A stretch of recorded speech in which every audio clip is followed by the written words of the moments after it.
Hello friends, welcome you all at bankers link YouTube channel. आज हम बात करने वाले इस वीडियो फ्यूचर वैल्यू के बारे में। क्या होती है future value? Future value of money. Money की दो तरह की वैल्यू होती है, एक तो होती है फ्यूचर वैल्यू ऑफ मनी और फिर होती है present value of money. Future value के हम इस बारे में बात करेंगे। जो फ्यूचर वैल्यू ऑफ मनी होती है या किसी भी पर्टिकुलर एसेट की फ्यूचर वैल्यू होती है, जैसे कि कोई आज की डेट में पर्टिकुलर एसेट है, उसकी फ्यूचर में at given point of time क्या वैल्यू होगी, उस वैल्यू को हम बोलते हैं फ्यूचर वैल्यू। जैसे कि आज आपके पास 1 लाख रुपए हैं, अगर आप निकालना चाहें कि उसकी 1 लाख रुपए की वैल्यू 2 साल बाद क्या होगी, तो इसको हम फ्यूचर वैल्यू बोलेंगे। फ्यूचर वैल्यू कैलकुलेट करने के लिए हमें एक ग्रोथ रेट भी अज्यूम करना पड़ता है कि किस ग्रोथ से हमारा पैसा या असेट इंक्रीज होगा, उसको हम रेट ऑफ इंटरेस्ट या ग्रोथ रेट बोलते हैं। अब इसकी जो फ्यूचर वैल्यू है उसकी ज़रूरत क्या है? तो जब हम कोई भी इन्वेस्टमेंट करते हैं तो हमारे माइंड में एक टारगेट होता है कि हमें इस तरह का जो रिटर्न है वो चाहिए, या हमारे रुपए की वैल्यू इतनी हो जाए।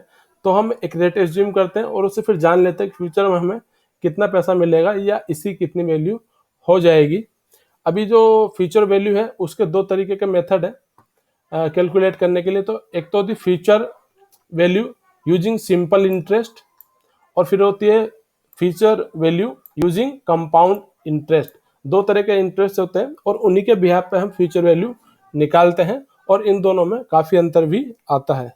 जैसा कि अभी आपको बताया कि जो वैल्यू होती है फ्यूचर वैल्यू, वो टू टाइप की होती है। Future value using simple annual interest, इस तरह से आप कैलकुलेट करते हैं फ्यूचर वैल्यू। इसमें क्या होता है, जो इंटरेस्ट होता है वो सिंपल इंटरेस्ट होता है, उसकी फर्दर कंपाउंडिंग नहीं होती है। इस तरह से जो हम वैल्यू कैलकुलेट करते हैं उसको बोलते हैं future value using simple annual interest. अगर कोई भी इंटरेस्ट आपका, कोई भी इन्वेस्टमेंट अगर simple rate of interest earn करता है, तो उसकी वैल्यू कैलकुलेट करने का फॉर्मूला होता है future value is equal to I for investment into bracket में 1 + R × T। यहाँ पर T है टाइम, R है रेट ऑफ इंटरेस्ट। ये हमने तीनों आपको बता दिए हैं। जो T है इन नंबर ऑफ ईयर्स है, तो ये है इसका फॉर्मूला। अब बात कर लेते हैं एक एग्जाम्पल की। मान लीजिए आप एज्यूम करते हैं कि जो आपका 1,000 रुपये का इन्वेस्टमेंट है इज हेल्ड फॉर 5 ईयर्स, 5 साल के लिए उसे आपको रखना है in a saving account with 10% simple interest paid annually. तो इसमें जो कंपाउंडिंग है वो यहाँ पे नहीं होगी। तो इसकी फ्यूचर वैल्यू निकालने के लिए हमें 1000 इंटू ब्रैकेट में 1 प्लस ब्रैकेट में 0.1 × 5। तो 0.1 क्या है, ये देखा जाए तो 10% ही है, उसको हमने डेसिमल फॉर्म में लिख लिया है। इंटू 5, 5 यहाँ पे ईयर है। तो इसका हम कैलकुलेशन करेंगे तो यहाँ पर आएगा ये 1500। यानी कि जो फ्यूचर वैल्यू होगी 1,000 रुपये की इन 5 ईयर एट 10% सिंपल इंटरेस्ट, वो होगी 1,500 रुपीज़। फ्रेंड, ये तो हमने निकाल कर कैलकुलेट करके, अगर हम सिंपल कैलकुलेशन भी करें इसमें, जो फर्स्ट ईयर में 10% हिसाब से 1,000 रुपये पे इंटरेस्ट होगा वो होगा 100 रुपीज़। फिर सेकेंड ईयर में 100 रुपीज़, फिर थर्ड ईयर में 100 रुपीज़, फिर फोर्थ ईयर में 100 रुपीज़ एंड फिफ्थ ईयर में 100 रुपीज़। तो इस तरह इन सब का टोटल हो जाएगा आपका 500 रुपीज़, प्लस जो 1000 था आपका प्राइमरी इन्वेस्टमेंट वो है। तो टोटल इसका आ जाएगा आपका 1500। या तो इस तरह से भी हम निकाल सकते हैं कई स्टेप में। अगर फॉर्मूले के हिसाब से निकालेंगे तो वो हम जल्दी कैलकुलेशन कर पाएंगे।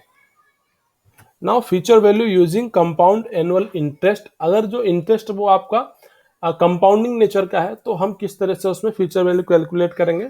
फॉर्मूला सेम है, बस थोड़ा सा अंतर हो जाएगा। Future value is equal to investment into bracket में 1 + R। यहाँ पे R हमें लेना है डेसिमल में, और फिर उसकी जो पावर है वो हो जाएगी टी।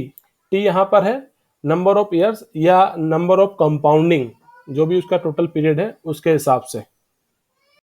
तो फॉर एन एग्जांपल, अगर हमें निकालनी है future value of money using compounding interest method, तो जो सेम एग्जांपल हमारा, उसमें हमने 1,000 रुपये का इन्वेस्टमेंट किया है फॉर 5 ईयर्स, और जो इंटरेस्ट है वो 10% है कंपाउंडिंग एनुअली। तो इस केस में क्या होगा, जो हम फॉर्मूला है उसमें इसको पुटअप करेंगे। फ्यूचर वैल्यू ऑफ ₹1000, तो इसके लिए हम मल्टीप्लाई करेंगे 1000 को इनटू ब्रैकेट में 1 प्लस रेट ऑफ इंटरेस्ट 0.10, जिसको हमने लिखा डेसिमल फॉर्म में 10% को, और इसकी पावर है 5।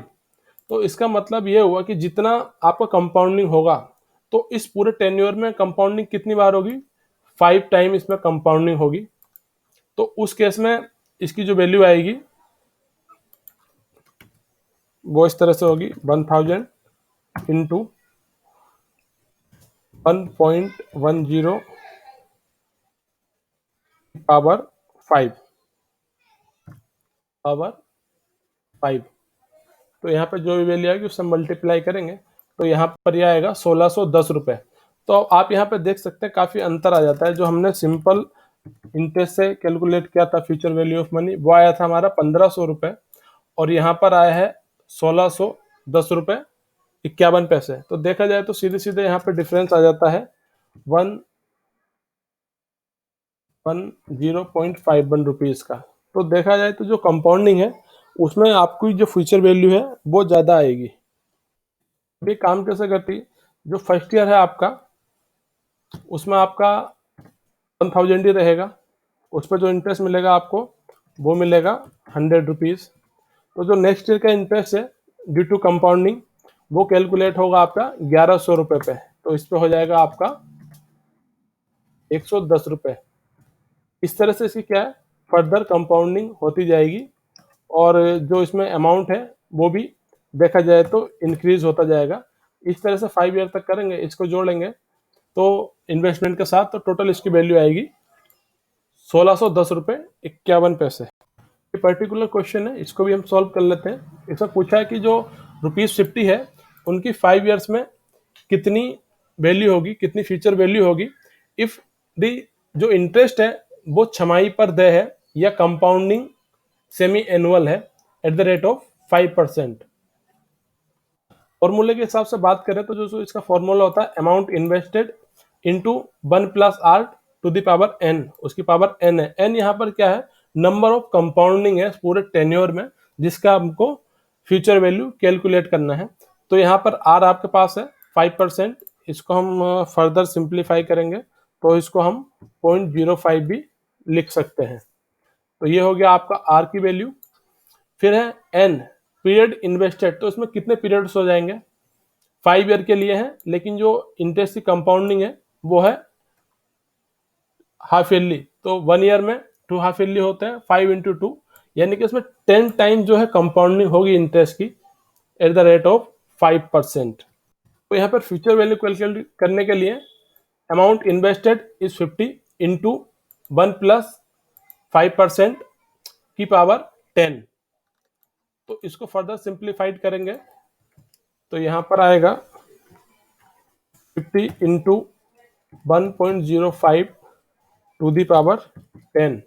इसको मल्टीप्लाई करेंगे तो आएगा इतना, और जो इन्वेस्टमेंट है उससे इसको मल्टीप्लाई कर देंगे तो ये आ जाएगा 81.44। तो इस तरह से जो 50 रुपीज़ की वैल्यू है, अगर रेट ऑफ इंटरेस्ट है आपका 5%, कंपाउंडिंग हाफ ईयरली, तो उस केस में उसकी वैल्यू हो जाएगी 81.44। तो जितनी ज़्यादा कंपाउंडिंग होगी जितने इंटरवल पे, तो उतना ही ज़्यादा उसका फ्यूचर वैल्यू भी आएगा। मान लीजिए इसी क्वेश्चन में वो हमसे कहता जो कंपाउंडिंग है वो क्वार्टरली है, तो उस केस में हम कैसे रेट ऑफ इंटरेस्ट कैलकुलेट करेंगे।